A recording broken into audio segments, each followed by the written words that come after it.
இயேசுவின் நாமத்தினால் உங்களை வாழ்த்துகிறேன். மீண்டுமா இந்த கால வேளையில உங்களை சந்திக்கிறதுல மகிழ்ச்சி அடைகிறேன். நம்ம கூடி வந்திருக்கிற வேலைகள் ஆசீர்வதிக்கப்பட்ட வேலைகளா இருக்கிறது. அந்த செய்திகளை கேட்டு அநேகர் தொடர்பு கொண்டு நீங்க ஆசீர்வதிக்கப்படுறீங்க.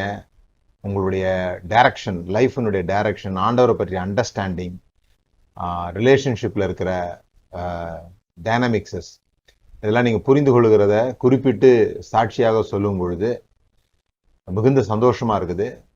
உங்களுக்கு அது பிரயோஜனமா இருக்குதுன்றத கேள்விப்படும் பொழுது ரொம்ப தொடர்ந்து அதிகமாக தேவனுடைய வார்த்தைகளை விளங்கி கொள்ளவும் அதை உங்களுக்கு கற்றுக் கொடுக்கவும் ஆர்வமுடையவர்களாக நாங்கள் இருக்கிறதுக்கு அது உதவி செய்யுது. நம்ம சின்ன ஜெபம் பண்ணி இந்த நாள் தேவனுடைய வார்த்தையை தியானிக்கலாம். பிதாவே, இயேசுவின் நாமத்தினால் நாங்கள் ஜெபிக்கிறோம். எங்களுக்கு ஞானத்தின் ஆவியை தருவதற்கு நீர் சித்தமாயிருக்கிறீர். அந்த ஞானத்தின் ஆவி எங்களை சூழ்ந்திருக்கிறதற்காக உமக்கு நன்றி. சாலமோனிலும் பெரியவர் இங்கே இருக்கிறார் என்று சொல்லி அந்த இயேசு கிறிஸ்து எங்களுக்குள்ளாக எங்கள் மூலமாக இந்த உலகத்திலே வாழ்வதற்கு எங்களுக்குள்ளாக நீர் ஜீவிக்கிறதற்காக உமக்கு நன்றி செலுத்துகிறோம். உம்முடைய ஜீவனை எங்களுடைய ஜீவனாய் மாற்றினதற்காக நன்றி. உம்முடைய ஞானம் எங்கள் மூலமாக விளங்கும்படி நீர் விரும்புகிறீர். அது விளங்குவதாக என்று சொல்லுகிறோம். இயேசுவின் நாமத்தினால் பிதாவே, ஆமென். கடந்த வாரத்துல நாம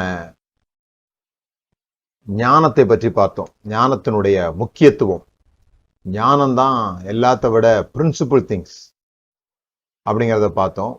அதுல சாலமோன் ஞானத்தை பெறுவதற்கு முன்பாக கிபியோனில் இருந்ததையும், சாலமோன் ஞானத்தை பெற்ற பிறகு எருசலேமுக்கு வந்ததையும் பார்த்தோம்.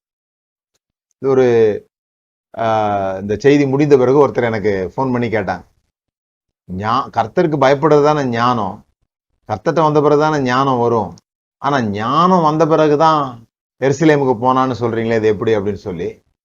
இது கோழியிலேருந்து முட்டை வந்ததா, முட்டையிலேருந்து கோழி வந்ததா அப்படின்ற கேள்விக்கு பதில் மாதிரி கர்த்தருக்கு பயப்படுதலே ஞானத்தின் ஆரம்பம் அப்படின்ற வசனம் நம்ம எல்லாருக்கும் தெரியும். கர்த்தருக்கு பயப்படுதலே ஞானத்தின் ஆரம்பம். அதாவது கர்த்தருக்கு பயப்பட்டாதான் ஞானத்துக்கு துவக்கமே உண்டாகும், ஞானமே உண்டாகும்னு சொல்லி. நான் ஒரு வசனம் வாசிக்கிறேன். நீதிமொழிகள் 2வது அதிகாரம் 3வது வசனம். ஞானத்தை வா என்று கூப்பிடு, புத்தியை சத்தமிட்டு அழைத்து, அதை வெள்ளியை போல நாடி புதையலை தேடுகிறது போல தேடுவாய் ஆகில். அதாவது ஞானத்தை வான்னு கூப்பிடு, அத புதையலை தேடுற மாதிரி தேடு. எதை தேடு? ஞானத்தை தேடு.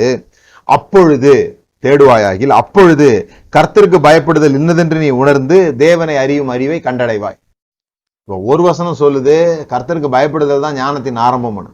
இன்னொரு வசனம் சொல்லுது முதல்ல ஞானத்தை கண்டுபிடி, அப்பொழுதுதான் கர்த்தருக்கு பயப்படுகிற பயம் என்னதுன்னே உனக்கு தெரிய வரும். அந்த ஞானத்துலதான் கர்த்தருக்கு பயப்படுகிற பயம் என்னதுன்னே இருக்குது. ஞானம் இல்லாம கர்த்தருக்கு பயப்படுற பயம் அப்படின்றத நீங்க புரிஞ்சுக்கிட்டீங்கன்னு சொல்லி சொன்னா, அது கிபியோன்ல கர்த்தரை ஆராதித்தது போல, கிபியோன்ல அந்த ஸ்ட்ரக்சர், அந்த பாரம்பரிய அமைப்புகள், அந்த ஸ்ட்ரக்சருக்கு, ஒழுக்கத்துக்கு முக்கியத்துவம் கொடுக்குறவங்க நிறைய பேர் இருக்காங்க. இந்த எல்லாம் ஒழுங்கும் கிரமமா நடத்தப்படணும்லாம் சொல்லுவாங்க பாத்தீங்களா, அப்படி அந்த சிஸ்டமேட்டிக் திங்ஸுக்கு முக்கியத்துவம் கொடுக்கறவங்க இருக்கிறாங்க. அவங்கதான் அந்த பாரம்பரியத்துக்கு முக்கியத்துவம் கொடுக்கறவங்க இருக்காங்க. அவங்களும் கர்த்தரை தான் ஆராதிக்கிறதா சொல்றாங்க. ஆனா அங்க ஜீவன் இல்லை, ஞானம் இல்லை. ஏன்னு சொல்லி சொன்னா, தேவனை ஆராதிக்கிறது என்பது ஏதோ ஒரு ஸ்ட்ரக்சரான ஒரு இடத்துல இல்லை.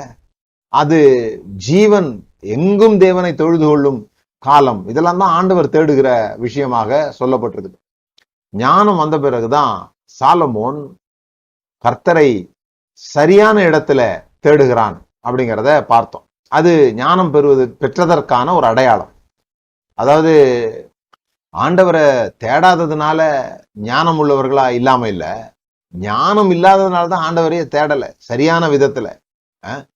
ஏதோ அப்படியே வழக்கமா எங்க தாத்தா அப்படி செஞ்சாங்க, எங்க அப்பா அப்படி செஞ்சாங்க, எங்க அம்மா இப்படி செஞ்சாங்க அப்படின்ட்டு அந்த பாக்ஸுக்குள்ள நம்ம இருக்க போறோமா, அல்லது அநேகர் இந்த உலகத்தை மாற்றினவர்கள், அநேகர் இந்த உலகத்துல பெரிய காரியங்களை செய்தவர்கள் அவுட் ஆஃப் நார்ம்ஸ், அந்த வழக்கமாக எல்லாரும் செய்கிற ஒரு ராஜானா பெரிய இடத்துல தான் பண்ணணும், ஒரு ராஜானா கிபியோன்ல தான் பண்ணணும், பெரிய மேடையில தான் பண்ணணும்ன்ற அந்த வழக்கத்தை மீறுகிறவர்கள், அந்த வழக்கத்தை கேள்வி கேட்கிறவர்கள், நமக்கு சில சமயத்துல எது ஞானம் நினைச்சுக்கிறோம்னா, மத்தவங்கள மாதிரி அமைதலா இருந்துட்டு போறது ஞானம் அப்படின்னு நினைச்சுக்கிறோம். எல்லா நேரத்திலையும் அமைதலா இருக்கிறது நல்லது இல்லை. இயேசு கிறிஸ்து அவருடைய உபதேசத்தை துவக்கும் பொழுது, அவருடைய ஊழியத்தை துவக்கும் பொழுதே எப்படி துவங்குகிறார்னா, இப்படி சொல்ல கேள்விப்பட்டிருப்பீர்கள், ஆனால் நான் உங்களுக்கு சொல்கிறேன்னு சொல்றார். எக்ஸிஸ்டிங் நார்ம்ஸ், அவர்களுடைய குலத்திலே, அவருடைய கோத்திரத்திலே எதை அவர்கள் புனிதமாக நினைத்து போற்றினார்களோ, எதை அவங்க மிகப்பெரிய விஷயமாக கருதி கொண்டிருந்தார்களோ அதை கேள்வி கேட்கிறார், அதை ட்விஸ்ட் பண்றார், அதை மாத்துறார். அப்படிதான் இந்த உலகத்துல யாரெல்லாம் இந்த உலகத்தை மாற்றுவதற்கு காரணர்களா இருந்தார்களோ, ஒரு சில குறிப்பிட்ட பகுதிகளில் சில மாற்றங்களை கொண்டு வந்தார்களோ, அவர்கள் எல்லாமே எக்ஸிஸ்டிங் நார்ம்ஸை கேள்வி கேட்டவங்க தான். அங்கதான் ஞானம் வெளிப்படுதுன்னு பாக்குறோம். அந்த கேள்வி கேட்க அனைவரும் பயப்படுகிறாங்க. கேள்வி கேட்க பயப்படாதீங்க, அது ஞானத்தின் ஒரு வடிவம். அது உங்களுக்கு என்ன கேள்வி இருந்தாலும் அந்த கேள்வியை கேட்க, ஒருவேளை பதில் நிறைய பேருக்கு சொல்ல தெரியாம இருக்கலாம், அதனால கேள்வி தவறுன்னு சொல்லிட முடியாது. ஆகவே அந்த கேள்வி கேட்டு பதில் கிடைக்காததுனால அந்த சிஸ்டமே தப்பு. கடவுளை பத்தி நீங்க ஒருத்தர்கிட்ட கேக்குறீங்க, உங்க பாஸ்டர்கிட்ட கேக்குறீங்க, அந்த பாஸ்டருக்கு பதில் தெரியலன்றதுனால கடவுளே இல்லை அப்படின்னு போயிடக்கூடாது. அந்த சரியான பதில் கிடைக்கும் வரை நாம் தேடுகிறவர்களாக இருக்க வேண்டும். தேடுங்கள் அப்பொழுது கண்டடைவீர்கள்னா, என்ன நீங்க தேடினாலும் கண்டடைகிற வரைக்கும் தேடணும். அதான் ரொம்ப முக்கியம். சரியான பதில் உங்களுக்கு கிடைக்கும். ஸோ இதுதான் எருசலேம்ல வர்றது, தேவனுடைய பிரசன்னத்துல வர்றது. இந்த தேவனுடைய பிரசன்னத்துல வர்றது ஒரு ஞானத்தின் அறிகுறி. பாருங்க, சாஸ்திரிகள், ஞானிகள், அவங்க பேர் வைஸ்மேன் போட்டிருக்கு. அவங்க இயேசுவை தேடி வந்ததுனால வைஸ்மேன் கிடையாது. இயேசுவை தேடி வரலன்னா கூட அவங்க வைஸ்மேன் தான், அவங்களுக்கு பேர் அதுதான். ஆனா அவங்க வைஸ்மேனா இருக்கிறதுனுடைய அடையாளம் என்னன்னு சொன்னா, wise people always search for Jesus. இயேசுவை, தேவனுடைய பிரசன்னத்தை ஞானிகள் எப்பொழுதும் தேடுவார்கள். இதை நம்ம புரிந்து கொள்ளும். இரண்டாவது, நான் இன்றைக்கு உங்களோடு கூட இன்னும் சில அடையாளங்களை நம்ம பார்க்க போறோம். ஒரு ஞானம் பெற்றதுன்னா என்ன, ஞானிகள் எப்படி நடந்து கொள்வார்கள், அல்லது ஞானத்தை தேவனிடத்திலிருந்து பெற்ற சாலமோனுடைய வாழ்வுல என்ன நடந்துச்சு அப்படிங்கிறத நம்ம பார்ப்போம். ஆண்டவர் அவங்ககிட்ட உனக்கு என்ன வேணும், நீ விரும்புகிறத என்னிடத்தில் கேள் அப்படின்னு சொன்ன உடனே அவன் சாலமோன் ஜெபம் பண்ண அந்த ஜெபம் பாருங்க, என்ன கேட்கிறாருன்னு சொன்னா, 9வது வசனம், 1 ராஜாக்கள் 3வது அதிகாரம் 9வது வசனம். ஆகையால் உமது ஜனங்களை நியாயம் விசாரிக்கவும், நன்மை தீமை இன்னதென்று வகையறுக்கவும் அடியேனுக்கு ஞானம் உள்ள இருதயத்தை தந்தருளும். வெறும் ஞானம் இல்லாது, ஞானம் உள்ள இருதயத்தை தந்தருளும் அப்படின்னு சொல்ற. அது ஆங்கில வேதாகமத்துல டிசர்னிங் ஹார்ட் அப்படின்னு போட்டிருக்கு. Discerning heart. அந்த டிசர்னிங் ஹார்ட்டுக்கு ஹீப்ரு வார்த்தை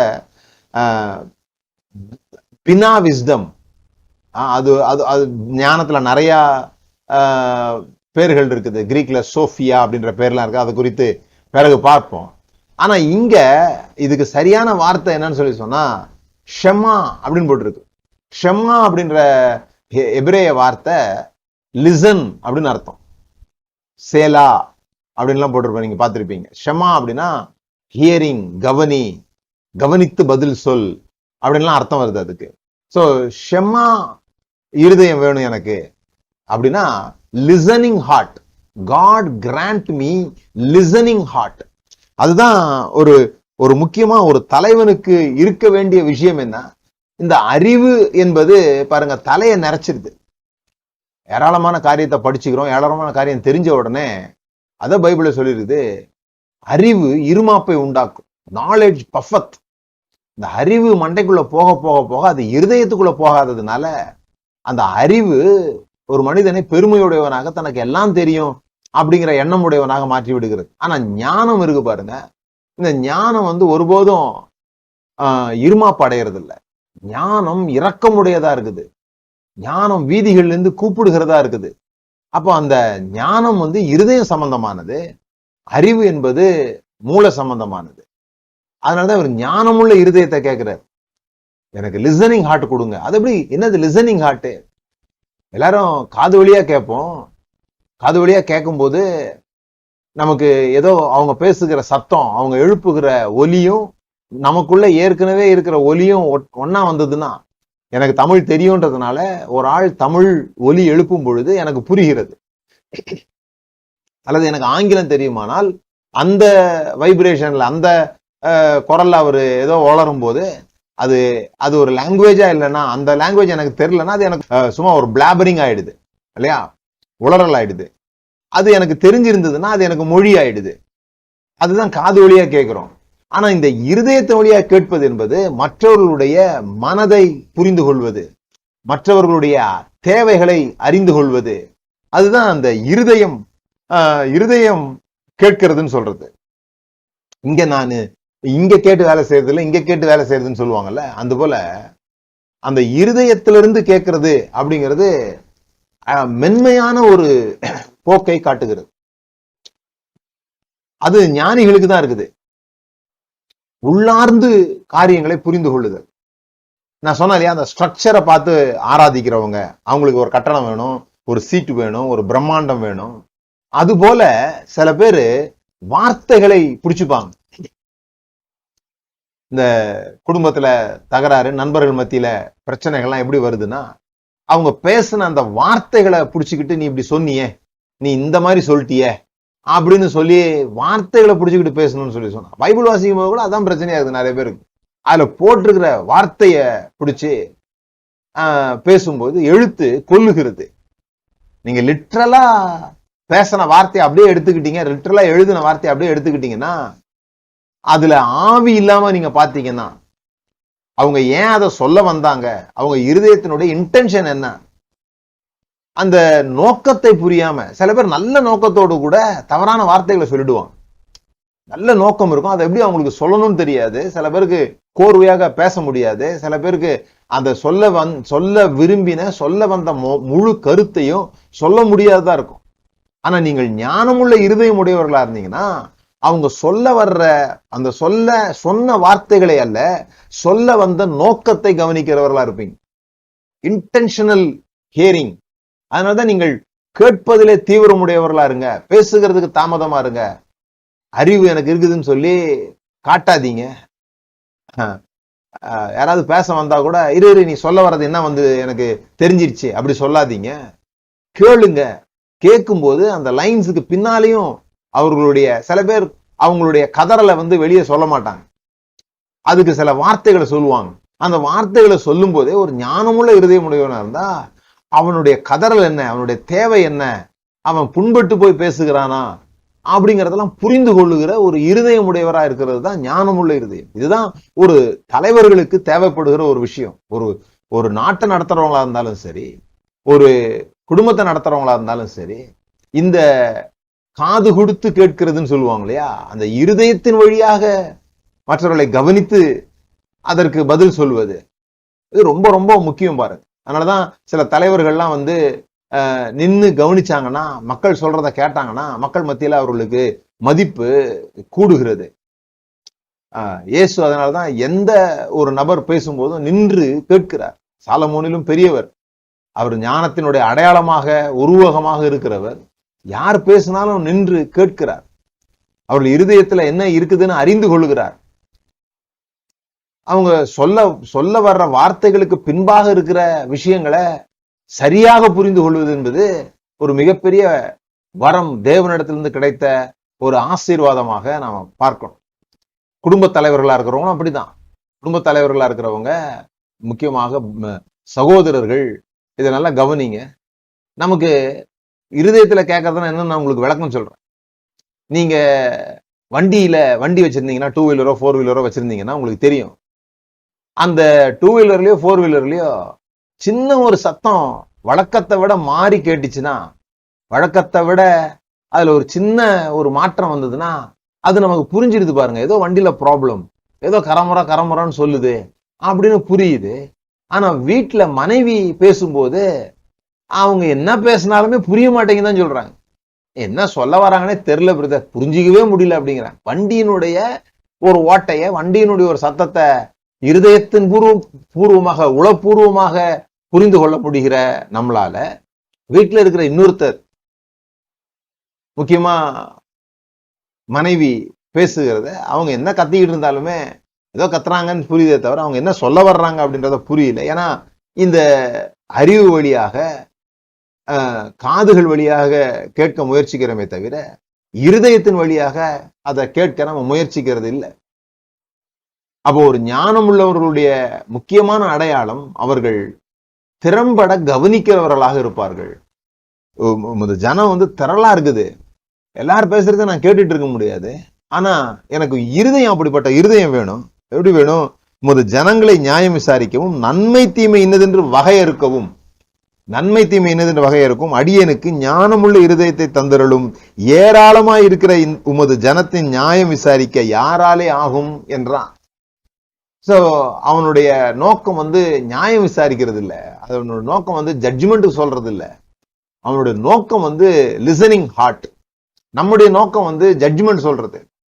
அதனாலதான் துரிதமா பேசிடுறோம், இது சரி இது தவறு அப்படின்னு வந்துடுறோம். இருதயபூர்வமாக கேட்கிறத நம்ம அந்த பழக்கத்தை நாம கொண்டு வர்றதில்லை. அப்போ நீங்க நல்லா கவனிச்சு பாருங்க. இந்த அதிகாரத்துல இந்த ஜெபம் முடிந்த பிறகு அவரு எருசலேம் போறாரு. அங்க போய் எல்லாருக்கும் விருந்து செய்தான். அதையும் நான் போன வாரத்துல சொன்னேன். எனக்கு கடவுள் மட்டும் போதும் அப்படின்றது ஞானம் கிடையாது, அதை புரிந்து கொள்ளணும். நான் கடவுளை மட்டும் ஆராதிப்பேன், கடவுளை மட்டும் ஜெபம் பண்ணுவேன், மனுஷங்கிட்ட யார்ட்டையும் பேச மாட்டேன்னு சொல்லி. ஏன்னா நான் பார்த்த நிறைய பேர் பெரிய ஜெப வீரர்கள் எப்ப பார்த்தாலும் அறையை பூட்டி ஜெபம் பண்றவங்களுக்கு இந்த மனிதர்கள்ட்ட எப்படி பேசணும்னு தெரியறது இல்லை, மனிதர்கள்ட்ட எப்படி பழகணும் அப்படின்னு உங்களுக்கு தெரியலன்னு சொல்லி சொன்னா உங்கள்கிட்ட நீங்க கடவுள்கிட்ட ஞானத்தை பெற்றுக்கொண்டீர்கள்னு சொல்ல முடியாது. ஏன்னா கிபியோன்ல இருக்கும்போது சாலமோன் கடவுளுக்கு மட்டும்தான் பலி செலுத்தினான். ஆனா இங்க கடவுளுக்கும் பலி செலுத்தினா, சர்வாங்க தகன பலிகளையும் சமாதான பலிகளையும் செலுத்தி தன் ஊழியக்காரருக்கும் அவன் விருந்து செய்கிறான். இது ரொம்ப முக்கியம். நிறைய பேருக்கு மனிதர்கள்ட்ட பழக முடியாததுனால நாங்க கடவுளோட கூட இருக்கிறோம் அப்படின்னு தங்களை தாங்களே ஏமாற்றிக் கொள்ளுகிற நபர்கள் நிறைய பேர் பார்க்கறதுனால இதை நான் அழுத்தி சொல்றேன். சோ இதை முடிஞ்ச பிறகு விருந்து செஞ்ச போது அப்பொழுது வேசிகளான 2 ஸ்திரீகள் ராஜாவினிடத்தில் அவனுக்கு முன்பாக நின்றார்கள். இந்த ஞானம் உடையவர்கள் இருதயத்திலிருந்து கேட்பாங்கன்னு சொன்னேன். இன்னொரு அடையாளம் என்ன சொல்லலாம்னு சொன்னா, அவங்க அற்பமாக யாரையும் எண்ண மாட்டார்கள். அவங்க சோசியல் அவுட்காஸ்ட். இந்த வேசிகளான 2 ஸ்திரீகள் அப்படின்னு போட்டிருக்கு இல்லையா, அவங்கள ஒதுக்கப்பட்டவர்கள், ஊருக்குள்ள வாழ தகுதி இல்லாதவர்கள் அப்படின்னு மற்றவர்களால தீர்மானம் பண்ணப்பட்டவங்க. அவங்கள ஒரு ராஜா நின்னு அவங்களுடைய கேள்விகளுக்கு பதில் சொல்லணும்ன்ற எந்த அவசியமும் கிடையாது. அவங்க ராஜா கிட்ட பேசுவதற்கான வாய்ப்பு மறுக்கப்படுகிறவர்கள். இவங்கெல்லாம் முக்கியமான இடங்களுக்கு போகவே முடியாது, ஊருக்குள்ளே வர முடியாது. ஆனா எப்படியோ ராஜா இங்க இருக்கிறத கேள்விப்பட்டு இவங்க வந்துட்டாங்க. ஏன்னா இது ஏன் எழுதப்பட்டிருக்குதுன்னு நான் நினைக்கிறேன்னா, இப்பதான் சாலமோன் ஆண்டவர்கிட்ட கேட்டான். என்ன கேட்டான்? நன்மை தீமை இன்னதென்று நான் வகையறுக்கும்படி எனக்கு ஞானம் உள்ள இருதயம் தந்தருள்னு கேட்டான். நீ கேட்டதை நான் உனக்கு தந்துட்டேன் அப்படின்னு ஆண்டவர் சொல்லியாச்சு. இப்போ உடனே டெஸ்ட் வருது. அவனுடைய ஞானத்தை, அவனுடைய ஞானமுள்ள இருதயத்தை சோதிப்பதற்கான விஷயம் வருது. அது எங்கிருந்தோ பெரிய இடத்துல இருந்து வரல, ஒரு அற்பமான, ஒரு சாதாரணமான, மக்களால் வெறுத்து ஒதுக்கப்பட்ட ஒரு 2 பேர், மற்றவங்களால கெட்டவர்கள் என்று பெயர் சூட்டப்பட்டவர்கள். பாருங்க, வாழ்க்கையில நமக்கு பிரயோஜனமானவங்க, அவங்களுக்கு நாம என்ன, அவங்கள நம்ம எப்படி நடத்துறோம், அவங்களுக்கு நாம என்ன எவ்வளவு தேங்க்ஸ் பண்றோம் அப்படிங்கிறத விட நாம இன்னொரு முறை சந்திக்கவே மாட்டோம், அல்லது மிக அற்பமான ஒரு நபர், அந்த ஆளால நமக்கு எந்த நன்மையும் கிடைக்க போறதில்லை அப்படிங்கிற நபரை நீங்கள் எப்படி நடத்துவீர்கள் என்பதில தான் உங்களுடைய மதிப்பு இருக்கிறது. நீங்கள் யார் என்பது விளங்குகிறது. ஒரு ஆளு எந்த பதவியும் இல்லாத போது எல்லார் பேச்சையும் கேட்கறது, எல்லார்கிட்டையும் கவனித்து கேட்பது, இதெல்லாம் சாதாரண விஷயம். when the power comes, உங்ககிட்ட பதவி வரும் பொழுது, உங்ககிட்ட அதிகாரம் வரும் பொழுது நீங்கள் எப்படி நடந்து கொள்ளுகிறீர்கள், அதிலும் உங்கள் மற்றவர்களால் அற்பமா எண்ணப்படுகிற இடத்தில் நீங்கள் எப்படி நடந்து கொள்ளுகிறீர்கள், இது ரொம்ப முக்கியம். சாலமோன் ஞானம் பெற்ற பிறகு அவன் அவ்வளவு அழகா அவன் கவனிக்கிறான். அதுக்கு முன்னாடி நீங்க பாத்தீங்கன்னா சம்பவங்கள் போட்டிருக்கோம். அவங்க அம்மா பேசுவாங்க, அவங்க அம்மா சொல்லுவாங்க, ஒரு திருமணம் சம்பந்தமா பேசுவாங்க. சாலமோன் அவனை கொலை சொல்லி அனுப்பிச்சிடுவான். மனிதர்களை அவன் கணக்கிடல, என்ன சொல்ல வந்தாங்கன்றத தவறாக புரிந்து கொண்டுகிறார், பதவியை பிடிச்சு கொடுக்குறாங்க போல் இருக்குது அப்படின்னு சொல்லிட்டு அவன் அவனை கொல்ல சொன்ன ஒரு ஆளு, அம்மா பேசினதையே தவறாக புரிந்து கொண்ட ஒரு நபர். ஆனா இங்க எருசலேம்ல வந்த பிறகு, ஞானத்தை பெற்ற பிறகு, ஒரு 2 வேசிகள் பேசுகிறத காது கொடுத்து கேட்கும்படியாக சாலமோன் மாறி இருக்கிறார். அங்க மாறின பிறகு பாத்தீங்கன்னா அவங்க சொல்றாங்க, அந்த 2 ஸ்திரீகளும் இது மாதிரி எங்களுக்கு குழந்தை பிறந்தது, 3 நாள் கழித்து அவளுக்கு ஒரு குழந்தை பிறந்தது. அப்போ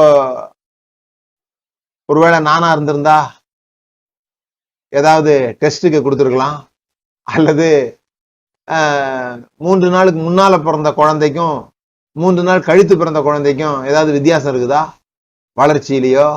அது கொஞ்சம் சாஃப்டாவும், இன்னும் கொஞ்சம் இது கொஞ்சம் 3 நாள் ஆயிடுச்சு, இன்னும் கொஞ்சம் இறுகி இருக்கும் குழந்தை, அதுல தொட்டு பார்த்தோ ஏதாவது ஒரு விதத்துல அது கொஞ்சம் பெருசா தெரியுதா அப்படின்னு பார்த்தோ கணக்கீடு பண்றதுக்கான முயற்சிகள் இறங்கியிருக்கலாம்.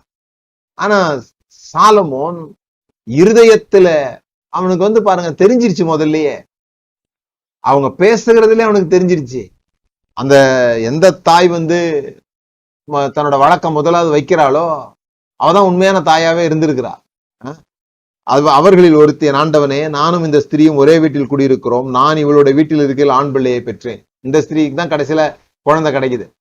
பேச ஆரம்பிக்கும் போதே சாலமோனுடைய இருதய காது அதை தெளிவா கேட்க ஆரம்பிக்குது. உங்களுக்கு தெரியும் அந்த கதை.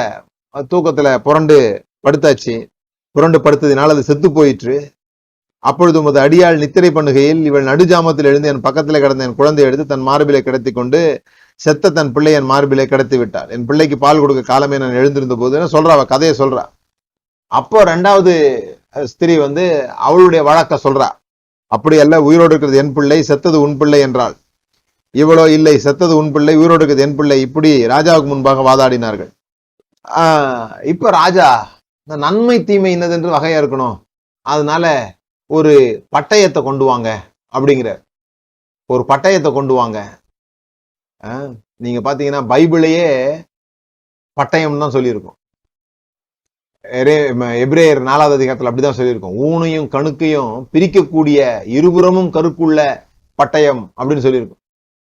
அது அப்படிதான் வகையறுக்க முடியும். தேவனுடைய வார்த்தையின் மூலமாக தான் இந்த நன்மை தீமைகளை வகையறுக்க முடியும். எது நமக்கு எது சரி எது தவறு என்பது எதன் அடிப்படையில நம்ம பிரிக்கிறோம் அப்படின்னு சொன்னா தேவனுடைய வார்த்தையை வைத்துதான் அதை பிரிக்க பார்க்கிறோம். அப்படிதான் சாலமோன் பட்டயத்தை கொண்டு வாங்கன்னு சொல்லி அதை 2ஆக வெட்டி கொடுத்துடலான்னு சொல்றாரு. உண்மையான தாய் என்னன்னு கண்டுபிடிச்ச அந்த கதைகள் உங்களுக்கு தெரியும். ஆனா அந்த கதையில நான் சொல்ல வர்றது என்னன்னு சொன்னா, ஏதோ பட்டயத்தை கொண்டு வரணும்னு சொன்னது இன்னைக்கு நமக்கு எல்லாருக்கும் சாதாரணமா தோணலாம். கதையை படிச்ச பிறகு இன்னைக்கு நம்ம முன்னால ஒரு வழக்கு வந்ததுன்னா நம்ம உடனே ஒரு பட்டயத்தை கொண்டு வாங்கன்னு சொல்லிடலாம், 2 அறுத்து கொடுத்துடலாம் அப்படின்னு சொல்லிடலாம். அதை பார்த்து இந்த கதைக்கு ஒரு முடிவுக்கு கொண்டு வரலாம். ஆனா அந்த 2 ஸ்திரீகளை போல நம்ம கிட்ட வர்றவங்களும் இந்த கதையை படிச்சிருந்தாங்கன்னா அவங்க வேற மாதிரி நடந்துப்பாங்கல்ல, இந்த கதையில இருக்கிற மாதிரி. அதனால அந்த முதல் சம்பவம், முதல் முறையாக அப்படி ஒரு ஆச்சரியமான ஒரு ஞானம் சாலமோனுக்கு இருந்தது. அதான் நம்ம பாக்குறோம். ராஜா தீர்த்த இந்த நியாயத்தை இஸ்ரவேலர்கள் கேள்விப்பட்டு நியாயம் விசாரிக்கிறதுக்கு தேவன் அருளிய ஞானம் ராஜாவுக்கு உண்டு என்று கண்டு பயந்தார்கள். ஞானம் உங்ககிட்ட இருக்கும்போது உங்களுக்கு மேல ரெஸ்பெக்ட் தன்னால வரும். அடுத்த ஞானத்தினுடைய அறிகுறி பாருங்க. ஞானத்தினுடைய அறிகுறி, ராஜாவாகிய சாலமோன் சமஸ்த இஸ்ரவேலை மேலும் ராஜாவாக இருந்தான். அதுல இந்த ராஜாவாகிய சாலமோன் பதவியேற்ற உடனே, ஞானம் பெற்ற உடனே செய்கிற முதல் வேலை பாருங்க, தன்னை சுற்றிலும் ஆசாரியர்களையும் ஆலோசனைக்காரர்களையும் யோசபாத் மந்திரியா இருந்தான். அந்த மந்திரியா இருந்தான் அப்படின்றது ஆலோசகர்னு போட்டிருக்குது. ஆலோசனை சொல்றவனா இருந்தான். உலகத்திலேயே ஒன்ன மாதிரி ஒரு ஞானி இல்லைன்னு சொல்லி கடவுளே நேர்ல சொல்லிட்டாருங்க. கடவுளே நீ தான்ப்பா இந்த உலகத்துல இதுவரைக்கும் வந்ததுல நீ தான் ஞானியா இருக்க போற, இனி வர்றதுலயும் இயேசுவை தவிர இங்க சாலமோன் மாதிரி ஞானம் வேற யாருக்கும் இல்லை. அப்படி என்கிற சாலமோன் தன்னை சுற்றிலும் தனக்கு ஆலோசனை சொல்வதற்கு மந்திரிகளை வைத்திருந்தான். ஒரு ஆச்சரியமான விஷயம் பாருங்க. நம்மள ஆதியாகமம் ஒண்ணு தெரிஞ்சிட்டாலே பைபிள் ஃபுல்லா தெரிஞ்சிச்சுன்னு பேசுறவங்க எல்லாம் இருக்கிறாங்க. சும்மா ஆதியாகமம் ஒண்ணு தெரிஞ்சிட்டாலே எங்களுக்கு தெரியும், எல்லாம் தெரியும், ஏதோ கொஞ்சம் தெரியறதுக்குள்ளவே எல்லாம் தெரியும் அப்படின்றவங்க நிறைய பேர் இருக்காங்க. யார் பேச்சும் கேட்க மாட்டோம். நமக்கு மென்டார் இங்க ஆசாரியர்கள்னு போட்டிருக்கு. அவனுக்கு இருந்த பிரபுக்கள், சாதோக்கின் குமாரராகிய அசிரியா பிரதான மந்திரியா இருந்தான். சீசாவின் குமாரனாகிய ஏலிகோரேப்பும் அகியாவும் சம்பிரதிகளா இருந்தார்கள். இதெல்லாம் சாதேக்கும் அபியத்தாரும் ஆசாரியர்களுமா இருந்தார்கள் அப்படின்னு போட்டிருக்கு. ஆசாரியர்களா இருந்தார்கள். அப்போ இந்த ஆசாரியர்கள்ன்றது இந்த காலத்துல நீங்க சொல்ல போனீங்கன்னா மென்டார்னு சொல்லலாம். மென்டார்ஷிப் பண்றவங்க. ஒரு ஞானிக்கு முக்கியமான பண்பு என்னன்னா தன்னை சுற்றிலும் ஞானம் உள்ளவர்களை வைத்துக் கொள்வது. முட்டாள் தான் தனக்கு ஆலோசனை யாராவது சொன்னாங்கன்னா அவங்களுக்கு பிடிக்காது. முட்டாள்களுக்கு ஆலோசனை சொன்னா பிடிக்காது. எல்லாம் தெரியும் அப்படின்ற ஒரு எண்ணம் இருக்கும். ஆனா எல்லாம் தெரிந்தவர்களுக்கு என்ன எண்ணம் இருக்கும்னா, எல்லாம் தெரிந்தவர்களுக்கு என்ன ஒரு பெரிய ஒரு விஷயம், அவங்களுக்கு ஸ்பெஷாலிட்டி என்னன்னு சொன்னா, இன்னும் தெரிந்தவர்களை தங்களோடு கூட வைத்துக் கொள்வார். இந்த முட்டாள்களுக்கு எப்பொழுதுமே ஒரு இன்ஃபீரியாரிட்டி காம்ப்ளெக்ஸ் இருக்கும். தன்னை விட யாராவது நல்லா பேசினா, தன்னை விட யாராவது ஞானமா பேசினா இவங்களால தாங்கிக் கொள்ள முடியாது. ஏன்னா இவனுக்கு தெரியாதுன்ற மேட்டர் வெளியே தெரியக்கூடாதுங்கிறதுக்காகவே இவன் எல்லாம் தெரிஞ்ச மாதிரி பேசிக்கிட்டே இருப்பான். நான் சொல்றது நல்லா விளங்கிக்கோங்க. தனக்கு எல்லாம் ஒண்ணுமே தெரியாது, ஆனா அது வேற யாருக்கும் தெரியக்கூடாது. அதனால நம்ம இருட்டுல போகும்போது பயப்பட மாட்டேன்னு பாட்டு பாடுவோம் இல்லையா? ஏன் இருட்டுல போகும்போது பயப்படுறோம்? அந்த பாட்டை பாடுறோம், பயம் இருக்குது, ஆனா அதை வெளியே தெரியக்கூடாது. அதனால பயப்பட மாட்டேன், நான் பயப்பட மாட்டேன் அப்படின்னு பாட்டு போவோம் இருட்டுல போகும்போது. அது போல நான் முட்டாள்னு எனக்கு நல்லா தெரியும், ஆனா அது மத்தவங்களுக்கு தெரியக்கூடாதுங்கிறதுனால எல்லாம் தெரிஞ்ச மாதிரி எதையாவது பேசிக்கிட்டே இருப்பேன் நான். இப்ப இங்க என்னை விட உண்மையிலேயே தெரிஞ்ச ஒருத்தன் உட்காந்து பேசிட்டான்னா என் முட்டாள்தனம் வெளியே தெரிஞ்சிடும், நான் முட்டாள்ன்றது தெரிஞ்சிடும்ன்றதுனால அவனை சேர்த்துக்கிறதே கிடையாது. பக்கத்துல யாரையும் சேர்த்துக்கிறது கிடையாது. அறிவாளியா இருந்தா அவனை பக்கத்துல சேர்த்துக்க மாட்டேன் நான். இன்னைக்கு நம்ம சபைகள்ல பிரிவுகள் ஏற்படுறதுக்கெல்லாம் காரணம் என்னன்னு பாருங்க, இதுதான். யாராவது ஒருத்தர் நல்ல ஆலோசனை சொல்லிட்டாங்க, யாராவது ஒருத்தர் கொஞ்சம் அந்த நடத்துறவரை விட கொஞ்சம் நல்லா புத்திசாலியா இருந்துட்டாங்கன்னா அது நடத்துறவங்களுக்கு பிடிக்காம போயிடுது. ஆனா சாலமோன் அப்படிப்பட்டவங்களாம் பக்கத்துல வச்சுக்கிறான். இவங்கெல்லாம் ஞானிகள், நமக்கு தேவை, இவங்களோட ஆலோசனைகள் தேவை. உங்களுக்கு ஒண்ணு சொல்றேன், உங்களுக்கு எல்லாம் தெரிந்திருக்கும் பொழுதுதான் நீங்க அமைதியா இருக்கணும். ஒரு ஆச்சரியமான அற்புதமான ஒரு விஷயம் நீங்க பாத்தீங்கன்னா, லூக்கா 2வது அதிகாரத்துல இயேசு கிறிஸ்துவ பற்றி ஒரு வார்த்தை வருது. லூக்கா 2:40. பிள்ளை வளர்ந்து ஆவியில் பலன் கொண்டு ஞானத்தினால் நிறைந்தது, தேவனுடைய கிருபையும் அவர் மேல் இருந்தது. நல்லா கவனிங்க. பிள்ளை வளர்ந்து ஆவியில் பலன் கொண்டு ஞானத்தினால் நிறைந்தது, filled with wisdom. யார்? இயேசு. இயேசு முதல்ல தேவனுடைய குமாரர். அவரு ஞானம், அவரே ஞானம். ஆனா அவரு பிள்ளையா இந்த பூமியில பிறந்து மாம்ச உருவம் எடுத்து வந்தபோது பிள்ளை வளர்ந்து ஞானத்தில் நிறைந்ததுன்னு போட்டிருக்கு.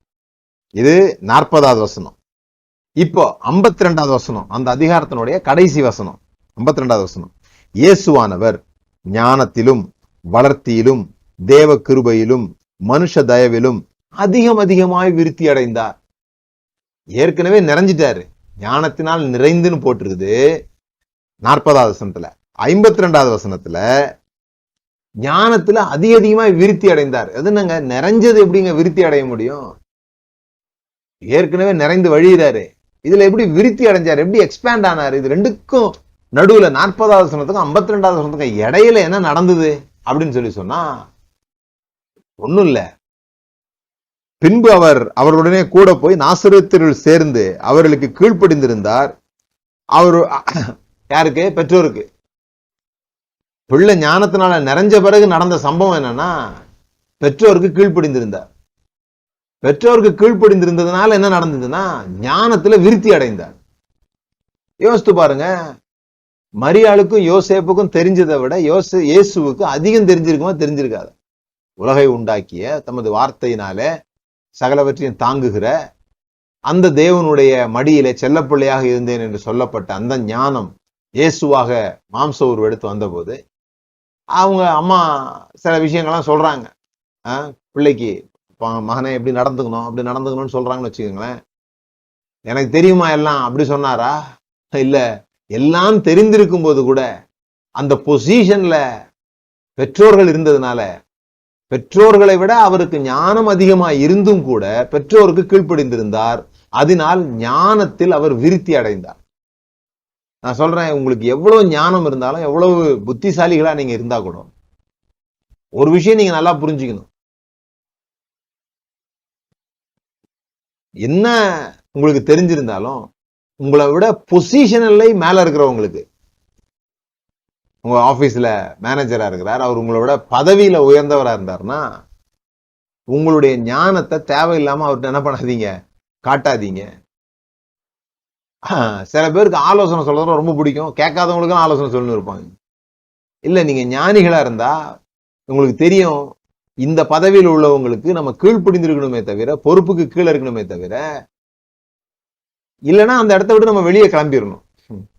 அங்க பதவியில் இருக்கும்போது பாருங்க, நிறைய குடும்பங்களை நம்ம சந்திக்கிறோம், நிறைய குடும்பங்கள்ல பிரச்சனைகளை பார்க்கிறோம். என்ன விஷயம்னு சொன்னா, இந்த மனைவிக்கு ஏதோ கொஞ்சம் தெரிஞ்சிடுச்சுன்றதுக்காக அவங்களுக்கு எல்லாம் தெரிஞ்ச மாதிரி ஆலோசனை சொல்லிட்டே இருப்பாங்க புருஷனுக்கு. உண்மைதான், அவங்களுக்கு அறிவு இல்லைன்னு அர்த்தம் கிடையாது.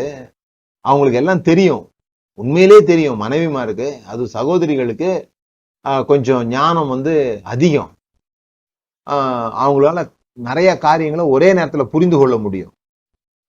அவர்களுக்கு சில திறன்களை தேவன் கூடவே தந்திருக்கிறார். ஆனா ஞானமுள்ள ஸ்திரீ தன் வீட்டை எப்படி கட்டுகிறாள்? ஞானமுள்ள ஸ்திரீ, புத்தி உள்ள ஸ்திரீ இல்ல, குணசாலியான ஸ்திரீ ஞானம் விளங்க தன் வாயை திறக்கிறார். என்ன அர்த்தம்? இந்த எனக்கு எல்லாம் தெரிந்திருந்தா கூட எப்படி இயேசு கிறிஸ்து அவர்கள் பெற்றோர்கள் என்பதனால் அவர்களுக்கு கீழ்ப்படிந்து அடங்கி இருந்தார்களோ, அப்படி இந்த சிஸ்டம் இப்படி இருக்கிறதுனால, நான் இந்த பொசிஷனலியா இவங்க இருக்கிறதுனால நான் அவங்களுக்கு கீழே என்னோட ஞானத்தை கொஞ்சம் அமைதிப்படுத்தி ஞானத்துல பொங்காம நான் இருக்க போறேன் அப்படின்னு சொல்லி கீழே இருக்கணும் பாருங்க. அவங்க ஆசீர்வதிக்கப்படுறாங்க, அவங்களுடைய குடும்பங்கள் சமாதானமாக. அதே தான் கணவன்மா இருக்கும். நீங்க புத்தி இருக்குது அப்படின்னு சொல்லிட்டு அவங்க சொல்றத நான் எதுவுமே கேட்க மாட்டேன் அப்படின்னீங்கன்னா நீங்க ஞானம் உள்ளவர்கள் கிடையாது. உங்களுக்கு எவ்வளவு புத்தி இருந்தா கூட, சாலமோன் அவ்வளவு புத்திசாலியா இருந்தும் கூட தனக்கு கீழாக மந்திரிகளை, பிரதானிகளை அவன் வைத்து கொண்டான். எனக்கு எல்லாம் தெரியும், எனக்கு யாரும் ஆலோசனை சொல்ல வேண்டியதில்லை, பிரதம மந்திரிகள்லாம் எனக்கு தேவையில்லை, மந்திரிகள் எனக்கு தேவையில்லை, ஆலோசகர்கள் எனக்கு தேவையில்லை, எனக்கு டைரக்டா ஆண்டவர்கிட்ட இருந்தே ஞானம் வந்துருச்சு, ஆண்டவரே என்ன ராஜாவாக நியமித்துட்டாரு, அவரே எனக்கு தரிசனத்துல வந்துட்டாரு, அவரே எனக்கு எல்லாம் சொல்லி கொடுத்துட்டாரு, இனி எந்த பய பேச்சையும் நான் கேட்க மாட்டேன் அப்படின்றது ஒரு ஞானி, ஞானம் பெற்றவனுடைய அடையாளம் கிடையாது. ஞானம் பெற்றவர்கள் புருஷர்களாக இருக்கிற நாம குடும்பத்துல நீங்க உண்மையிலேயே ஞானம் பெற்று இருந்தீங்கன்னா நிறைய ஆலோசனைகளை கேட்பீங்களே தவிர அவங்க கொடுக்குற ஆலோசனைகளை வெறுப்பாக பார்க்க மாட்டோம். சில சமயம் நம்ம முட்டாள்தனம் வெளியே வந்துடக்கூடாதுன்னு தான் அவங்க சொல்ற ஆலோசனைகள் நமக்கு வெறுப்பா இருக்குது, எரிச்சல் உண்டாயிடுது. எப்ப பார்த்தாலும் ஆலோசனை கொடுத்துக்கிட்டே இருக்கிறாங்க அப்படின்னு சொல்லிட்டு திரளான ஆலோசனைகளால நன்மை தான் உண்டாகுது. நல்ல ஆலோசனை செய்துதான் யுத்தம் பண்ணணும். ஏராளமான ஆலோசகர்கள் நமக்கு தேவை. கிறிஸ்தவத்துல இல்லாத ஒன்று என்னன்னு சொன்னா மென்டார்ஷிப், கூட இருந்து கவனிக்கிறார். ஏன்னா நம்ம பாஸ்டர் ஆகிட்டோம் அவங்கள, அதனால வாரத்துல ஒரு நாள் அவங்க பேசுறாங்க, அவங்க பேசுறது நமக்கு அப்ப கூட வழங்க மாட்டேங்குது, பிறகு கொஞ்ச நேரம் தான் ஞாபகத்துல இருக்குது. நல்லா பேசினாருன்னு தெரியுமே தவிர என்ன பேசினாருன்னு தெரியவே தெரியாது. வாரத்துல ஒரு நாள் உட்கார்ந்து ஏதோ அன்னைக்கு மட்டும் ஆண்டவர் அவர் வாய் மூலமா நமக்கு என்னமோ சொல்ல வராரு அப்படின்ற மாதிரி என்னென்னமோ நிறைய நம்பிக்கைகள் நமக்கு இருக்குது, அதுல போயிட்டு இருக்கிறோம். ஆனா நான் சொல்லுகிறது மென்டார் அப்படின்னு சொல்லி சொன்னா, ஒவ்வொரு நேரமும் நம்முடைய வாழ்க்கையில உள்ள வந்து பேசக்கூடியவர்கள். நாம் அவர்கள்ட்ட எந்த நேரத்துல வேணா பேசக்கூடியவங்க. எங்களுக்கு நீங்க சொல்லிக் கொடுங்க. பெரிய பெரிய ஆட்கள் பாருங்க, இந்த கிரிக்கெட் பிளேயர்ஸ் இந்த மாதிரி ஆட்கள்லாம் ஜாம்பவான்கள் என்று சொல்லப்படுகிற பெரிய ஆட்கள் கூட தங்களுக்கு கோச் வச்சுக்கிறாங்க. ஏன் அப்படின்னு சொல்லி சொன்னா அவங்களுக்கு அதனுடைய மதிப்பு தெரிகிறது. தங்களுக்கு மேலாக நம்ம எவ்வளவு ஞானம் உடையவர்களா இருந்தா கூட நமக்கு மேலாக ஞானம் உள்ளவர்களை நம்ம கூட வச்சுக்கணும், அதான் ரொம்ப முக்கியம் அப்படின்னு அவங்க புரிந்து கொள்கிறாங்க. அதனாலதான் சாலமோன் அவங்க அதை வைக்கிறான். அப்படி வைக்கும் போது என்ன ஆகுது, ஒரு குதிரை ஒரு இத்தனை கிலோமீட்டர் ஸ்பீட்ல ஓடுனா அல்லது இவ்வளவு தூரத்துக்கு வேகமா ஓடுனா 2 குதிரை சேரும் போது டபுள் மடங்கு ஆகிறது இல்ல, பல மடங்கு ஆகுது. ஞானியோட சஞ்சரிக்கிறவன் ஞானம் அடைவான், மூடனோட சஞ்சரிக்கிறவன் நாசம் அடைவான். நீங்க எப்படிப்பட்ட குரூப்ல இருக்கிறீங்க அப்படின்றது ரொம்ப முக்கியம். Select your group.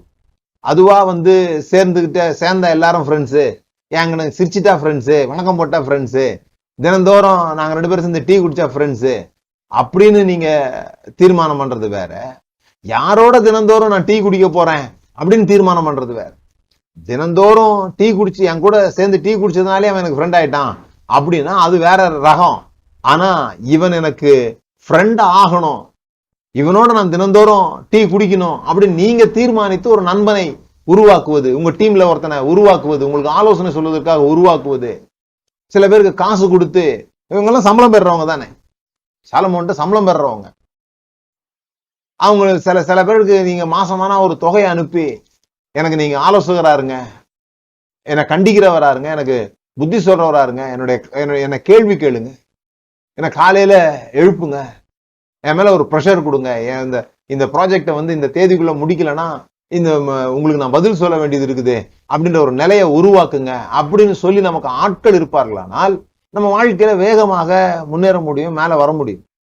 நம்ம இந்த மாதிரி ஆட்களை யாரும் கேள்வி கேட்கறவங்கள தவிர்க்க தான் நம்முடைய மனது நமக்கு கற்றுக் கொடுக்கிறது. ஏன்னா நம்முடைய மனதில மதியினம் ஒட்டி இருக்குது. யாரும் நம்மளை கேள்வி கேட்க கூடாது, சுதந்திரமா நம்ம இருக்கணும், அதான் சுதந்திரம் நம்ம நினைச்சுக்கிறோம். அப்படி இருந்தீங்கன்னு சொல்லி சொன்னா செல்வம் நமக்கு வராது.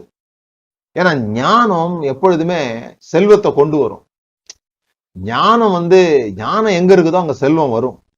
இயேசு கிறிஸ்து செல்வத்தை தேடி போகவே இல்லை. அவர் குழந்தையா இருக்கும் போதே பொன்னும் வெள்ளியும் தூப வர்க்கமும் அவரை தேடி வந்தது. அவரு ஒரு இடத்துல குழந்தையா எதுவும் செய்யாம படுத்திருக்கிறாரு பாருங்க. ஏதோ அவர் சம்பாதிக்க போல, இப்பதான் பிறந்திருக்கிறாரு, 2 வயசு கூட ஆகல, அதுக்குள்ள தங்கமும் வெள்ளியும் அவரை தேடி வருது. நீங்க ராஜாவுடைய அரண்மனைக்கு வேண்டிய உணவு பதார்த்தங்கள் இதெல்லாம் வாஸ்து பாத்தீங்கன்னா சாலமோனுடைய உணவு எவ்வளவு அப்படின்னா அதுவே நமக்கு பயங்கரமா வாஸ்து முடிக்கிறதுக்குள்ளே மூச்சு வாங்குது. அவ்வளோ உணவு, அவ்வளவு பேர் சாப்பிடுறாங்க, அத்தனை அவ்வளவு அதிகமாக ஒவ்வொரு இடத்துல இருந்தும் ஆட்களை நியமித்து அவர்களெல்லாம் வந்து கொண்டு வந்துட்டு இருக்கிறாரு. சாலமோன் ஞானமா இருந்ததுனால உங்களுக்கு தெரியும், அங்கங்க இருந்து ஆட்கள் வர தொடங்கிட்டாங்க அவரோட ஞானத்தை கேட்க. வர்றவங்க எல்லாம் காசு கொண்டு வராங்க. சில நேரங்கள்ல நான் கிட்டத்தட்ட ஒரு 25 வருஷம் ஊழியம் செய்யறேன். நான் மிக முக்கியமா சபைகளுக்கு பிரசங்கம் பண்ண போகும்போதெல்லாம் கேட்கறது, பாவம் ஊழியக்காரர்கள் காணிக்கைகளுக்காக மிகவும் கேட்பாங்க. காணிக்கைகளை கொண்டு வாங்க, அதுக்கு நிறைய பிரசங்கம் பண்ணுவோம், அதுக்கு நிறைய காரியங்களை பைபிள்ல இருந்து எடுத்து சொல்லுவோம் ஜனங்களுக்கு. நீங்க கொடுத்தாதான் ஆசீர்வதிக்கப்படுவீங்க எல்லாம் சொல்லுவோம். ஆனா எனக்குள்ளாக ஒரு கேள்வி இருந்துட்டே இருந்தது. என்னன்னா, எப்போ இந்த ஜனங்க கேட்காம கொடுப்பாங்க?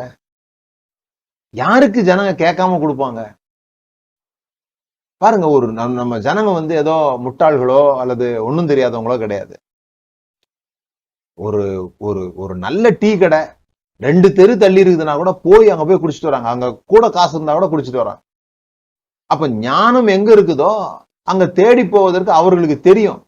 அவங்கள பயமுறுத்தி மடக்கி உட்கார வச்சிருக்கிறாங்க சில இடங்கள்ல. ஆனா அவங்களுக்கு தெரியும், ஒரு நபர் ஞானமாக பேசினா அவருடைய வாயிலிருந்து அந்த ஞானத்தை கேட்க அவர்கள் காணிக்கைகளை தாராளமா கொடுப்பாங்க. நதி தொடங்கி பெலிஸ்தியர் தேச வழியா எகிப்தின் எல்லை மட்டும் இருக்கிற சகல ராஜ்யங்களையும் சாலமோன் ஆண்டு கொண்டிருந்தான். அவர்கள் சாலமோனுக்கு காணிக்கை கொண்டு வந்து அவன் உயிரோடு இருக்கும் நாளெல்லாம் அவனை சேவித்தார்கள். சாலமோன் காணிக்கையை தேடல, சாலமோன் ஞானத்தை தேடினா. காணிக்க செல்வம் சாலமோனை தேடி வருது. அவன் சாப்பாடு பாருங்க, நாள் ஒன்றுக்கு சாலமோனுக்கு செல்லும் சாப்பாட்டு செலவு 30 மரக்கால் மெல்லிய மாவு, 60 மரக்கால் மாவு, கலைமான், வெளிமான், வரையாடு, கொழுமையான பறவை தவிர. இது நாள் ஒன்றிற்கு, மாச செலவெல்லாம் கிடையாது. ஒவ்வொரு நாளும் கலைமான், வரைமான், வெளிமான், வரையாடு, கொழுமையான பறவை, கொழுக்கப்பட்ட 10 மாடு, மேய்ச்சலிருந்து வந்த 20 மாடு, 100 ஆடு, நதிக்கு இப்புறத்தில் இருக்கிற எக்கச்சக்கமா சாப்பாடே அப்படி நடக்குது பாருங்க. விருந்து நடந்துகிட்டு இருக்குது. அந்த செல்வத்தை யோசித்து பார்த்தா ஒவ்வொரு விஷயத்தையும் இப்ப இன்னைக்குள்ள டாலர்ல கணக்கு பண்ணா அவன் கட்டின ஆலயமே அத்தனை $1 பில்லியன். ஒரு மியூசிக் இன்ஸ்ட்ருமெண்ட் அத்தனை $1,00,000 இன்னைக்குள்ளது கணக்கு பண்றான். அவ்வளவு பிரம்மாண்டமாக வாழ்வதற்கு காரணம் அவன் ஞானத்தை சம்பாதித்தான், ஞானத்துக்கு முக்கியத்துவம் கொடுத்தான், ஞானத்தின் ஆவியை உடையவனா இருந்தான், காது கொடுத்து கேட்கிறவனாக இருந்தான், தன்னை சுற்றிலும் ஆலோசகர்களை அவன் வைத்துக் கொண்டிருந்தான். அடுத்தது, இந்த ஞானம் இருக்கிற இடத்துல சமாதானம் இருக்கும், பீஸ் இன் ரிலேஷன்ஷிப். ஏன்னா இந்த ஞானம் இருக்கிறவங்களுக்கு எப்படி பேசணும்னு தெரியறதுனால நீங்க பேச்சு மூலமாக தான் சமாதானத்தை கொண்டு வர முடியும். பேச்சு மூலமா தான் வன்முறையும் உண்டாகுது. அப்போ ஞானம் உள்ளவர்கள் என்ன பண்றாங்க, சரியா பேச கத்துக்கிறாங்க.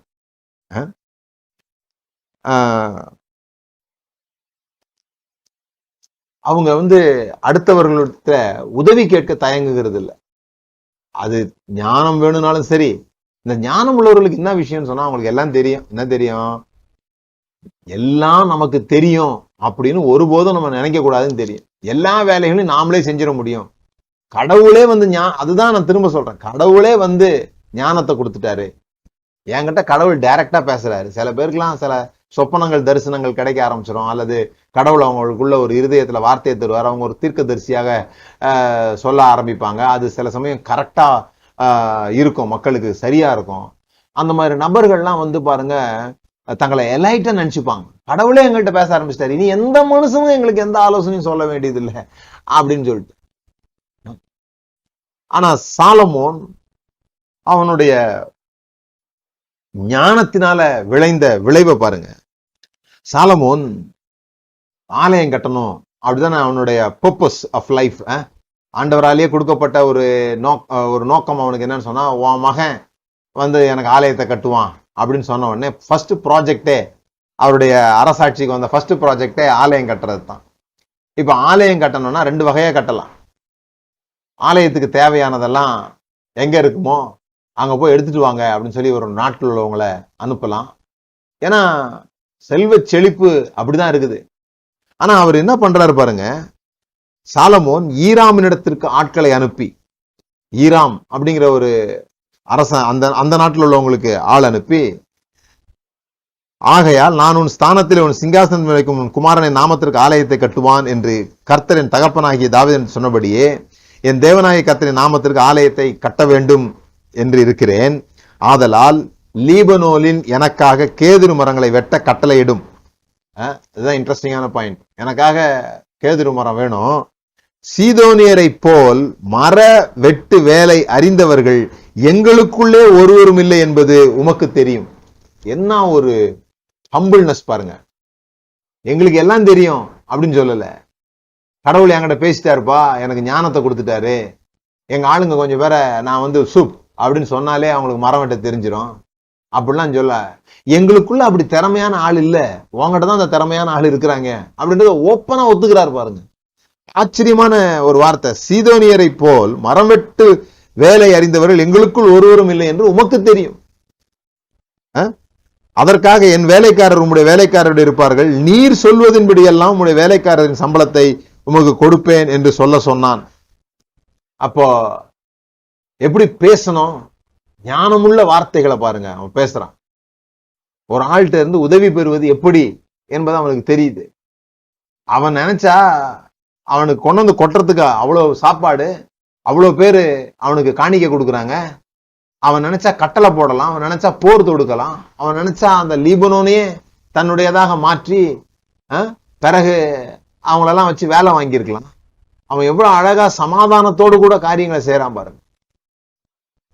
உங்களுடைய குடும்பத்துல சமாதானத்தை நீங்கள் பார்க்க முடியலன்னா உங்களுக்கு இன்னும் நீங்க சமாதானத்துக்காக ஜெபிக்கிறத விட ஞானத்தை சம்பாதிக்க பாருங்க.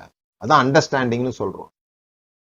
புருஷர்களே, உங்கள் மனைவியோடு கூட விவேகத்துடனே நடந்து அப்படின்னு இருக்கு. விவேகத்துடனே நடந்து. மனைவிகளே, நீங்கள் போதனையினால அவங்கள ஆதாயப்படுத்த முடியாது, உங்கள் நடக்கையினால நீங்க அவங்கள ஆதாயப்படுத்திக்க முடியும். உங்க ஞானமுள்ள நடக்கையினால, ஞானமுள்ள வார்த்தைகளினால, எப்ப பேசணுமோ அப்ப வாயை திறக்கிறதுனால, எப்ப பேசக்கூடாதோ அப்ப வாயை மூடுறதுனால, தாழ்மையுள்ள இருதயத்தோட இருக்கிறதுனால, நிறைய பேருக்கு அந்த ஒரு விஷயம் கிடைக்கிற வரைக்கும் தான் அவங்களுக்கு தாழ்மை எல்லாம் இருக்கும். அது கிடைச்ச உடனே அந்த சீட்ல உட்கார்ந்த உடனே அல்லது அவங்க விரும்பினது அவங்களுக்கு கிடைச்ச உடனே அது என்னமோ ஒரு ட்விஸ்ட் நடந்துருது இருதயத்துல. அதுக்கப்புறம் அதை கிராண்டடா எடுத்துக்கிறோம். யோசித்து பாருங்க. இதே காரியத்துக்கு தான், இந்த மனைவிக்கு தான் அவங்கள நேசிக்கும் பொழுது, அவங்கள காதலிக்கும் பொழுது, இந்த மனைவி தான் கல்யாணம் பண்ணணுங்கிறதுக்காக எவ்வளவு கஷ்டப்பட்டு இருப்பாங்க, எவ்வளவு வீட்டுல சண்டை போட்டிருப்பாங்க, எவ்வளோ ஆவிக்குரியவங்களா இருக்கிறவங்க ஜெபம் பண்ணிருப்பாங்க, ஃபாஸ்டிங் எடுத்திருப்பாங்க. ஆனா கிடைச்ச பிறகு அதே தீவிரத்தோடு கூட இருக்கிறோமானா இல்ல. அது கிடைச்ச பிறகு அவ்வளவுதான். ஆனா பதவி கிடைத்த பிறகு, உங்களுக்கு நீங்கள் விரும்பினது உங்களுக்கு கிடைத்த பிறகு அதை எப்படி ஹேண்டில் பண்றீங்க ரொம்ப முக்கியம். சாலமோன் அவன் கேட்கறான், எனக்கு நீ மரம் வெட்டுறதுக்கு உங்க ஆட்களை அனுப்பு, எனக்கு மரம் வேணும்னு சொன்ன உடனே இவன் எப்போ தேவன்கிட்ட கேட்கும் போதும் தேவன் கேட்காததையும் கொடுத்தாரோ, அது போல இந்த மன்னனும் கூட கேட்காததை கொடுக்குறான் பாருங்க. ஈராம் சாலமோனின் வார்த்தையை கேட்டபோது மிகவும் சந்தோஷப்பட்டு அந்த ஏராளமான ஜனங்களை ஆளும்படி தாவீதுக்கு ஒரு ஞானமுள்ள குமாரனை கொடுத்த கர்த்தருக்கு என்று ஸ்தோத்திரிக்கப்படுவாராக என்று சொல்லி ஈராம் சாலமோன் இடத்தில் மனுஷரை அனுப்பி, நீர் எனக்கு சொல்லி அனுப்பின காரியத்தை நான் கேட்டேன் அப்படின்னு சொல்லி, கேதுரு மரங்கள், தேவதாரு விருட்சங்கள், உம்முடைய விருப்பத்தின்படியெல்லாம் நான் செய்வேன். கேட்கிற அந்த வார்த்தைகள் ஞானமுள்ள ஒரு மனிதனுடைய வாயிலிருந்து வருகிற வார்த்தைங்க எப்படி இருக்குமா? அந்த அந்த வெள்ளி தட்டுல வைத்த பொற்பழங்களுக்கு சமானமா இருக்கும்னு சொல்லிருக்கு இல்லையா? அந்த மாதிரி சமயத்துக்கேற்ற வார்த்தைகளை பேசுவதற்கு தேவன் நமக்கு ஞானம் தருகிறார். அதனாலதான் இயேசு சீஷர்கிட்ட சொல்லும் போது கூட சொன்னார், நீங்க பயப்படாதீங்க, அதிகாரிங்க முன்னால நிற்கும் போது என்னத்த பேசுவோம் அப்படின்னு பயப்படாதீங்க, அந்த நேரத்துல என்ன பேசணும்ன்றது ஆவியானவர் உங்களுக்கு தருவார் அப்படின்னு சொன்னார். அதை பத்திலாம் நம்ம பார்ப்போம். அந்த ஞானத்தை பத்தி பார்க்கும்போது எப்படி அந்த மாதிரியான ஒரு ஞானத்தை நாம் வளர்த்து கொள்ள முடியும், எப்படி தேவன் நமக்கு அதை தருவார் அப்படின்னு சொல்லி நம்ம பார்க்க போறோம். அப்படி சாலமோன் ஏராளமான ஞானம் உடையவனாக, ஏராளமான படமொழிகள் எழுதினவனாக, ஏராளமான காரியங்கள் அவருடைய வாழ்க்கையில நம்ம பார்க்கிறோம். அந்த ஞானம் நமக்கு உரிமையானதா இருக்கிறது. அதான் நான் இந்த நாள்ல முக்கியமா சொல்ல வரேன். இந்த நாள்ல எப்படி அந்த ஞானத்தை பெற்றுக்கொள்ள முடியும்? கவனிக்கிற இருதயம் உடையவர்களாக இருங்கள். உங்களுக்கு மேல ஞானம் உள்ளவர்களை வைத்துக் கொள்ளுங்க. ஆண்டவர் எப்படி பேசுவார்னா, இன்னைக்கும் ஆண்டவர் கவுன்சிலர்ஸ் மூலமா பேசுகிறார், ஆலோசனை சொல்கிறவர் மூலமா பேசுகிறார். உங்களை கடிந்து பேசக்கூடிய ஆலோசகர்கள் உங்களுக்கு இருக்கிறார்களா? சமயத்துக்கேற்ற வார்த்தைகள் உங்களை தரக்கூடிய ஆலோசகர்கள் உங்களுக்கு இருக்கிறாங்களா? உங்களாலே எல்லாம் முடியுன்ற எண்ணம் உங்களுக்கு இருக்குதா?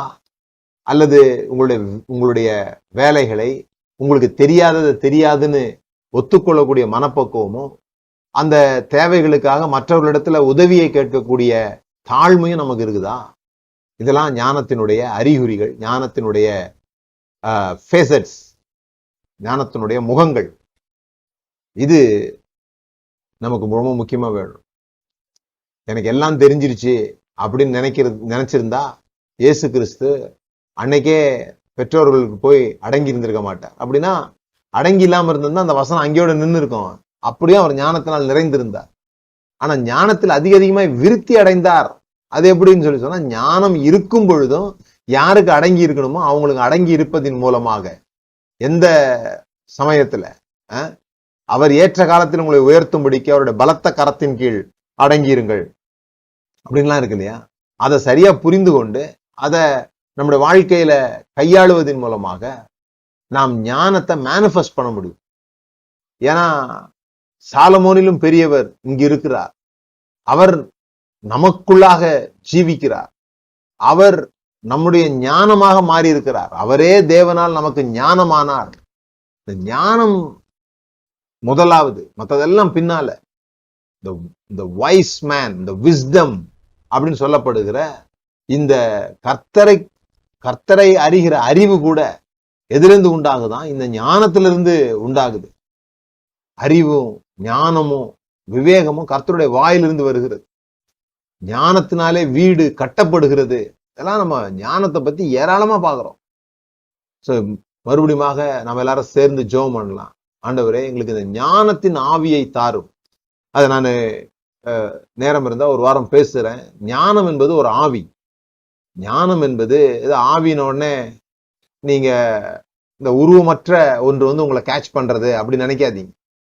பைபிள்ல இந்த இருதயம் என்பதற்கு ஒரு ஆவி அப்படிங்கிற ஒரு வார்த்தை வருது. புதிதான ஆவி உள்ளவர்களாகி அப்படின்னு சொன்னா, உங்கள் இருதயத்திலே புதிதான ஆவி உள்ளவர்களாகி அப்படின்னு சொன்னா நியூ ஆட்டிடியூட் அப்படின்னு போட்டிருக்கு. அது ஒரு மனோபாவம். ஞானம் என்பது ஒரு மைண்ட் செட். ஞானம் என்பது ஒரு ஒரு ஒரு இருதயம் சம்பந்தமான ஒரு விஷயம். அந்த இருதயத்தை தேவன் நமக்கு தருவாராக. அந்த ஆவி நம்மை பற்றி பிடிப்பதாக, தெளிவையும் ஞானத்தையும் அளிக்கிற ஆவியை தேவன் உங்களுக்கு தந்துரள வேண்டும் என்று பவுல் ஜெபம் பண்ணது போல இன்றைக்கும் நாம் அந்த ஜெபத்தை தொடர்ந்து செய்வோம். பிதாவே, இயேசுவின் நாமத்தினால் நாங்கள் ஜெபிக்கிறோம். இந்த நாளிலேயும் கூட இந்த ஞானம் உள்ளவர்கள் எப்படி நடந்து கொள்வார்கள், ஞானம் உள்ளவர்களுடைய அடையாளம் என்ன என்பதை நாங்கள் ஆராயும்படி, சாலமோனுடைய வாழ்க்கையிலிருந்து இவளை கற்றுக்கொள்ளும்படி நீர் எங்களுக்கு உதவி செய்ததற்காக ஸ்தோத்திரம். தொடர்ந்து எங்களோடு கூட பேசும் எங்கள் மேல ஒரு ஞானத்தினுடைய ஆவி மேனிஃபெஸ்ட் ஆகும்படியாக நாங்கள் ஜெபிக்கிறோம். ஞானம் எங்களிடத்தில் இருக்கிறது என்பதை கேட்டு பல இடங்களிலிருந்து சாலமோனை பார்க்க ஜனங்கள் வந்தது போல பல இடங்களிலிருந்து ஜனங்கள் வரப்போகிறதற்காக உமக்கு நன்றி செலுத்துகிறோம். நாங்கள் அவைகளை தேட போகிறதில்லை, அவைகள் எங்களை தேடி வருகிறதற்காக உமக்கு நன்றி செலுத்துகிறோம். இந்த வார்த்தையை கேட்ட ஒவ்வொருவருடைய வாழ்க்கையிலும் அவருடைய குடும்பத்திலும் ஞானம் விளங்குவதாக, ஞானத்தினாலே வீடு கட்டப்படுவதாக, விவேகத்தினாலே நிலைநிறுத்தப்படுவதாக, அறிவினாலே அருமையும் இனிமையுமான பொருட்களால் அவருடைய அறைகள் நிறைந்திருப்பதாக என்று சொல்லி நான் ஆசீர்வதிக்கிறேன். இயேசுவின் நாமத்தினால் பிதாவே. Thank you. God bless you.